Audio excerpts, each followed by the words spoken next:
अस्सलाम वालेकुम नाज़रीन, मैं हूं खालिद मिर्ज़ा। आप देख रहे हैं बिज़नेस टाइम। काफ़ी अरसे बाद मुलाकात हो रही है। तो आज जो सीरीज़ हमने पिछले बात की थी कि हम शैम्पू सीरीज़ पे बात करेंगे और फिर कोशिश करेंगे कि मार्केट में दोस्त अहबाब एक अच्छा शैम्पू, एक अच्छी प्रोडक्ट लेके आएँ। आपको कंसल्टेंसी उसमें चाहिए तो हम हाज़िर हैं, आप कंसल्टेंसी ले सकते हैं, उससे फ़ायदा उठा सकते हैं, अपनी मार्केट में प्रोडक्ट ला सकते हैं। आज जिस मौजू पे, जिस टॉपिक पे, जिस शैम्पू शेप पे हम डिस्कस करने जा रहे हैं या मैं आपके साथ बात करने जा रहा हूँ, एलोवेरा क्वारगंदल का शैम्पू। अब देखिए मार्केट में मुख्तलिफ़ कंपनियाँ क्वारगंदल या एलोवेरा का शैम्पू दे रही हैं। आखिर क्या है ऐसा क्वारगंदल में या एलोवेरा में या इस तरह की प्रोडक्ट में जो मुख्तलिफ़ दोस्त अहबाब या मुख्तलिफ़ कंपनियां इस प्रोडक्ट को लेके आती हैं और जो सक्सेसफुली मार्केट भी करती हैं। और तो हम क्या करते हैं, हमने मुख्तलिफ़ चीज़ें लेनी हैं, हमने रीठा सिक्का का ये वो सारी चीज़ें डाली, उठाई, पानी में डाला, बॉयल किया, रगड़ा लगाया, जब पानी आधा रह गया, यही हमारे ज़रा आधा रह गया, उसको उठाओ, उसको उठा के उस पानी को जनाब छान बान के आम पानी की जगह पे इस्तेमाल कर लो। भाई उसमें आपके पास मैक्सिमम मिकदार सेलुलोज की आ जाएगी। जब सेलुलोज की मैक्सिमम मिकदार आएगी तो कंटेमिनेशन होगी। कंटेमिनेशन होगी तो 2-4-6 महीने बाद आपका शैम्पू ख़राब हो जाएगा। क्या शेल्फ लाइफ रही? और वो चीज़ें बेनिफिट कैसे दे रही हैं? वो बेनिफिट भी नहीं दे रही हैं आपको। तो इन चीज़ों को देखने के लिए हमारा जो प्रोसेस है एक्सट्रैक्शन का, उसको चेंज करना पड़ेगा। भाई आप उसको एक्सट्रैक्ट करें, लेकिन हॉट प्रोसेस के थ्रू नहीं करें। ये वही प्रोसेस है जिससे हम अर्के गुलाब और ये चीज़ें बना रहे होते हैं। आप उस प्रोसेस से निकलिए, आप मॉडर्न प्रोसेस यूज़ कीजिए। मैं आपको दिखाता हूँ, ये देखिए ज़रा, ये जेल है, ये एक्सट्रैक्ट जो हमने किया हुआ है एलोवेरा के है। इसमें एक केमिकल होता है जिसको हम कहते हैं एमर्थिन। वो बहुत नुकसानदेह होता है। जिस प्रोडक्ट में भी वो मौजूद होगा, यूरोप वेस्ट कहीं भी चले जाएंगे जहाँ एलोवेरा की प्रोडक्ट होगी, वो प्रोडक्ट आप मार्केट नहीं कर सकते, वो बैन होगी प्रोडक्ट। सबसे पहले तो हमने उसको निकालना है। जब उसको निकालेंगे, अब ये एमाइडिन क्या करता है, एमाइडिन वो चीज़ है जो इसको कंपोजिट में उस शक्ल में रखता है जिस शक्ल में हमने इसको दिया होता है, जिस शक्ल में हमारी जेल वेल होती है। अच्छा, इसमें बहुत सारे और भी इंग्रेडिएंट होते हैं। मैं एक एक इंग्रेडिएंट का आपसे इंट्रोड्यूस करवाता जाऊंगा, आप उसको देखते जाइएगा। अच्छा, मैं प्रोसेस भी आपको बता देता हूँ, हो सकता है आपसे हो सके ना हो सके, किस तरह से आप इसको कर सकते हैं। जब एलोवेरा का आप लीफ लेते हैं तो लीफ को आप कोई 1-8 घंटे के लिए उल्टा उसको लटका दीजिएगा। पहले मरहले में तो उसमें से एक येलो कलर का पानी सा एक मास निकलेगा, मटेरियल निकलेगा, मादा निकलेगा, वो नीचे आएगा। तो आप उसको अलग कर ले, उतने से जो कोने उतार लें, नीचे से उतार लें, और उसको फिर देखें वो पीले से रंग का, येलो कलर का वो ख़त्म हो गया, उसको निकाल के बाहर करें, वो हमें नहीं चाहिए। वो सारी फसाद की जड़ होते हैं हमारी प्रोडक्ट में। आपकी प्रोडक्ट को गाढ़ा नहीं होने देता, थिक नहीं होने देता, बाकी चीज़ें हैं उसमें ये आगे जाके चेंजेस लेके आता है में, ये चीज़ें तो देख लीजिए। उसके बाद फिर थोड़ा सा इसको देखिए, क्या इसको ये जो मटेरियल आपका है, इस मटेरियल में मज़ीद है उसमें उस जैसा मात्रा, उसमें से उसके बाद उसकी वो निकाल लीजिए। निकालने के बाद हमने अभी इसमें सेलुलोज है, बेशुमार चीज़ें हैं। हमें जो चीज़ें इसमें चाहिए, इसमें विटामिन ए होता है, ई होता है, B12 होता है, फॉलिक एसिड होता है, फैटी एसिड्स होते हैं, और मुख्तलिफ अमाइनो एसिड्स होते हैं, मुख्तलिफ मिनरल्स होते हैं। उसके बाद 75 टाइप के डिफरेंट इसमें एक्टिव अमाइनो एसिड्स हैं। इसमें मुख्तलिफ जो एंथ्राक्विनोन्स हैं, एंथ्राक्विनोन्स मतलब इसमें मुख्तलिफ जो आपके जरासीम मारने वाली सलाहियत हैं, उसमें मुख्तलिफ चीज़ें होती हैं। मतलब ये एमोडिन भी उसी में आता है, लेकिन ये टॉक्सिक होता है, ये इसलिए हमने इसको निकाल पड़ रहा है। एलोइन होता है, लक्सनेट लक्सवेटिव होता है, फैटी एसिड्स हैं, स्टेरॉइड्स में इसमें जो कंपेटिरोल होता है, उसमें बिसिस्टोल होता है। ये सारी चीज़ें अगर आप किसी मेडिकल वाले, किसी डॉक्टर से बात करेंगे तो वो साहब आपको बता देगा। ल्यूपियोलो होता है। ये मुख्तलिफ केमिकल है जो इसमें एलोवेरा में मौजूद होती हैं, बहुत ज़बरदस्त चीज़ें हैं। अच्छा, जब इसमें एलोवेरा का निकालने के बाद एलोवेरा को अब आप एथेनॉल लीजिए। एथेनॉल की क्वांटिटी जो है वो आपकी होनी चाहिए 110 रेशो से। इसको निकालिए। अब वो पीला सा मादा बिल्कुल ख़त्म हो जाना चाहिए, निकाल दें, एथेनॉल में डालिए और एथेनॉल में डाल के रख दीजिए, 2-3 दिन पड़ा रहने दीजिए। जितनी चीज़ें सॉल्युबल हैं एथेनॉल में, सॉल्युबल इसके जो है वाटर और अनसॉल्युबल चीज़ें वो सारी उसमें आ जाएंगी। उसमें आने के बाद इसको उठाइए और वेपरेशन के लिए छोड़ दीजिए, किसी खुले बर्तन में छोड़ दीजिए। थोड़ी सी हल्की फुल्की इसकी, चूँकि आपका एथेनॉल का जो वेपरेशन पॉइंट है वो 70 होता है, आसानी से ये वेपरेट हो जाएगा। उसके बाद आप पे नीचे एक पाउडर बच जाएगा, उस पाउडर को ग्राइंड कर लीजिए, उस पाउडर को पाउडर शेप में ले आइएगा। अच्छा, इसमें यहाँ इससे पहले एक फिल्ट्रेशन का प्रोसेस भी आपको करना पड़ेगा ताकि सेलुलोज एंड सो ऑन चीज़ें जो है अनसॉल्युबल चीज़ें वो निकल जाए। सॉल्युबल चीज़ें रह गई हैं, अब वो चीज़ें सॉल्युबल हमारे पास जो हमारी रिक्वायरमेंट आ गई है। अब वे इसमें से कुछ चीज़ें हमने निकालनी, कुछ रखनी है, नहीं रखनी है, उसका एक डिस्टिलरी और एक प्रोसेस और होता है। उस प्रोसेस में आपके लिए होगा नहीं, वो चूँकि मुश्किल होता है। इसमें सिस्टरॉल, B2, फॉलिक एसिड, ये वो चीज़ें हम कैसे अलग कर सकते हैं, वो चूँकि कॉम्प्लिकेटेड प्रोसेस है, छोड़िए उसको, आपकी ज़रूरत नहीं है। लेकिन जब हम करते हैं तो हम जो काम की चीज़ें वो सारी अलग अलग निकल लेते हैं, फिर उसको शैम्पू में डालते हैं, तो वो एक इफेक्टिव प्रोडक्ट बनती है।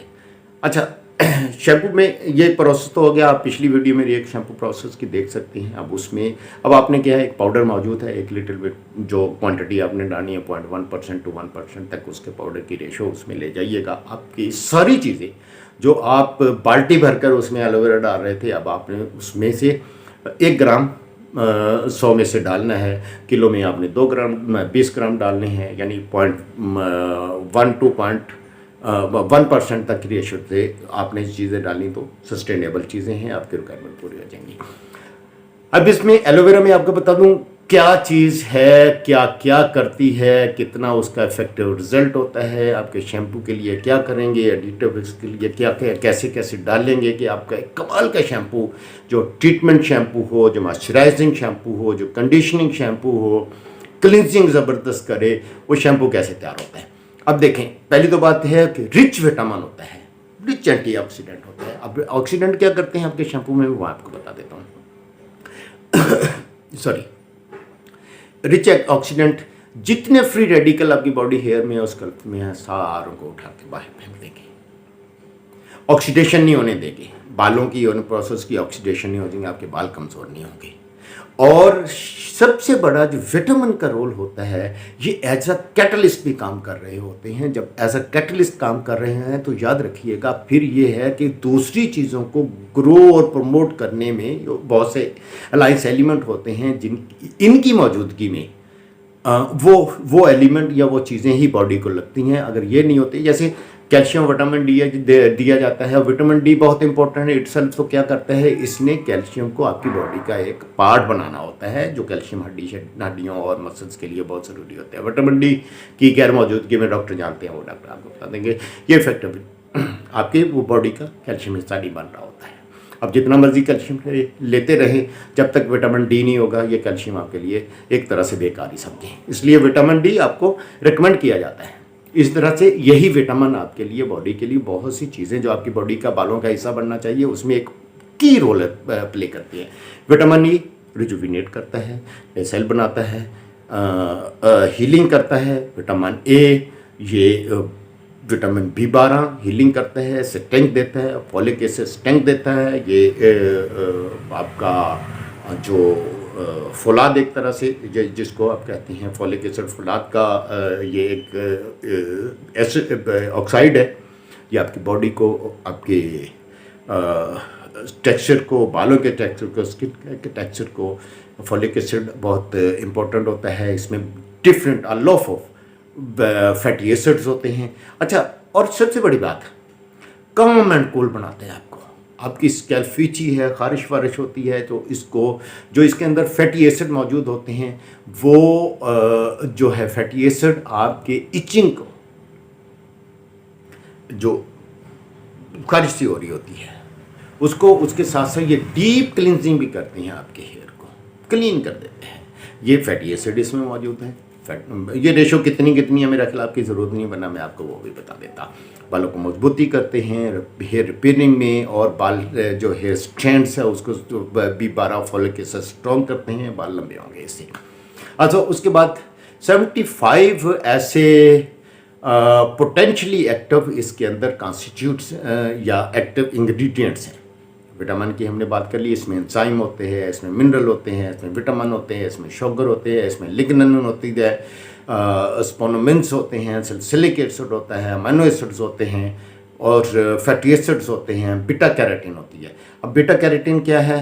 अगर बीटा कैरोटीन आपके बालों को, आपके सेल्स को, आपके बॉडी को मिलती है बीटा कैरोटीन, और ये आपके बॉडी के को फ्लेक्सिबिलिटी जनरेट करने में ये बहुत रोल होता है। उसके बाद एंथ्राक्विनोन्स होते हैं। एंथ्राक्विनोन क्या होते हैं? आपके जो बैक्टीरिया, आपके फंगस, आपके वायरस और इस तरह से आपके जो मुख्तलिफ माइक्रोब्स हैं उनके अगेंस्ट एक रेजिस्टेंस पैदा करते हैं। और उसके बाद सैलिसिलिक एसिड आपका जो एक्स्ट्रा ऑयल है, ये आपके चीज़ जो है उसको भी अब्जॉर्ब करने की सलाहियत रखता है। और जो अमीनो एसिड्स हैं उसको पता है, ये प्रोटीन की इनिशियल जो शक्ल है, आपके बालों को प्रोटीन भी मिलता है। आपको याद रखिए, ये हमारे जो बाल हैं ये प्रोटीन है, हमारा गोश्त वोश्त ये सारा कुछ, मसल वसल पट्टे वट्टे सारा कुछ ये प्रोटीन ही होते हैं।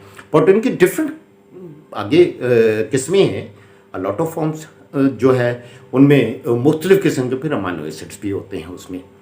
अच्छा, उसके बाद फिर आपके पास जो स्टेरॉयड इसमें आते हैं, कोलेस्टेरोल आ जाता है, बीसेस्टेरोल आ जाता है, ल्यूपिनोल आता है, ये वो होते हैं जो आपकी बड़ी। अच्छा, कुदरत का एक काम और देखिएगा, कमाल देखिएगा कुदरत का।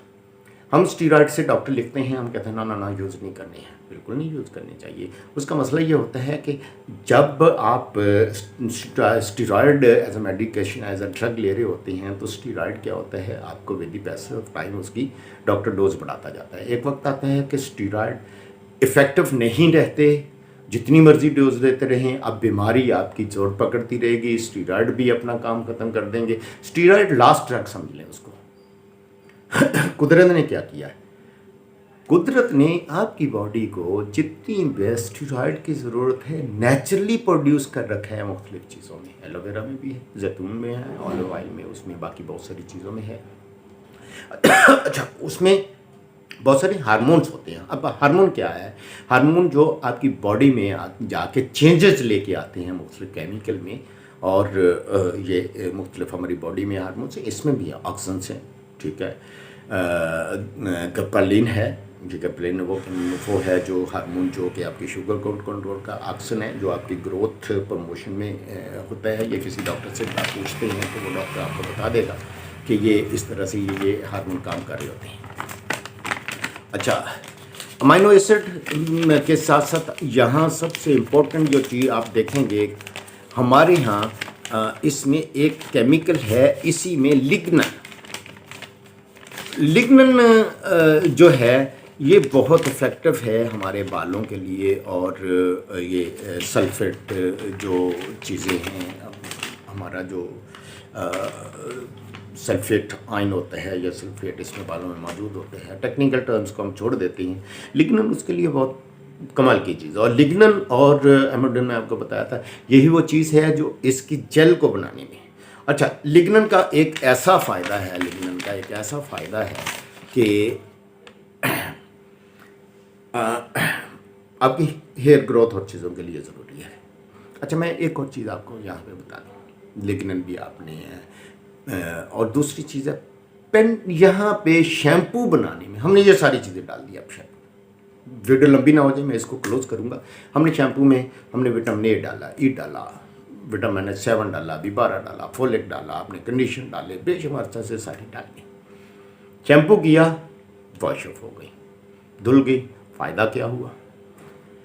क्या आप अपने शैम्पू में कोई ऐसी इंग्रेडिएंट डाल रहे हैं कि जो चीज़ें लगाई हैं, अपने शैम्पू में डाली हैं, वो आपकी स्कल्फ को बालों में एब्जॉर्ब कर दे और उसकी एब्जॉर्प्शन को इंक्रीज़ कर दे, उसके जज़ब करने की सलाहियत को इंक्रीज़ कर दे। वो केमिकल इनको आपका बॉडी, आपका हेयर, आपके स्कल्फ का पार्ट बनाने के लिए एक रोल अदा करे और वो आपके बॉडी को लगे। जिस तरह से पंजाबी में बोलते हैं ना, या दवाई लग रही है, जो आपने बालों को लगाया लग रहा है। यहाँ बहुत इम्पोर्टेंट चीज़ यही है, शैम्पू में लगाया शैम्पू, धोया शैम्पू, वॉश ऑफ हो गया, जो चीज़ महंगी महंगी डाली थी। अब मैं आपको एक केमिकल बोलूँ, हेयर ग्रोथ के लिए बहुत इंपॉर्टेंट है, बायोटिन के नाम से केमिकल आता है, बिना में 17 होता है। अच्छा, आपने 4-4.5 लाख रुपए की वो डाला, शैम्पू का काम ही धोना था, इसने धो दिया। पिछली वीडियो में आप देखिएगा, शैम्पू की एक वीडियो में मैंने चीज़ डाली है कि पेनिट्रेशन और स्टेगनेंट रखने के लिए बालों के साथ, स्कैल्प के साथ वो चीज़ें कुछ बच जाएं या जज़ब हो जाएं, उसके लिए हमें क्या करना है वो उस वीडियो में देख सकते हैं। अच्छा, उसके बाद हम जो चीज़ यहाँ पे वीडियो था काफ़ी लंबी होती जा रही है, मैं क्लोज़ करता हूँ। अगली वीडियो में इसमें बाकी चीज़ें सेगमेंट बना के हम इसमें डिस्कस कर लेंगे और उसमें आपको बताएंगे। मैं आपसे ये फिर अर्ज़ कर रहा हूँ, एक अच्छा शैम्पू बनाइए, उसको मार्केट कीजिए, शैम्पू का फार्मूला सीखिए, सीख के खुद बनाइए। आप शैम्पू प्रोडक्ट लीजिए, उसको मार्केट कीजिए। आपके लिए बहुत रास्ते खुले हैं, बहुत बड़ी मार्केट है। माल्टा नेशनल का टोटल रोल है। यहाँ पे एक याद रखिए, आपके कमरे में बिल्कुल अंधेरा है, यहाँ पे आप एक छोटी सी मोमबत्ती लगा दीजिए, कमरा रोशन हो जाएगा। यहाँ ज़्यादा टफ कंपटीशन होता है, वहाँ बिजनेस का मज़ा आता है। चूँकि टफ कंपटीशन में वो लोग जो होते हैं बड़े एक्सपेंसेस कर रहे होते हैं, बड़े एक्सपेंसेस करने में वो आप वाली प्राइस नहीं दे सकते। याद रखिए, आप एक अच्छी प्रोडक्ट डिज़ाइन कर लीजिए और उसको एक राइट डायरेक्शन में मार्केट कर लीजिए। आपकी ग्रोथ को कोई नहीं रोक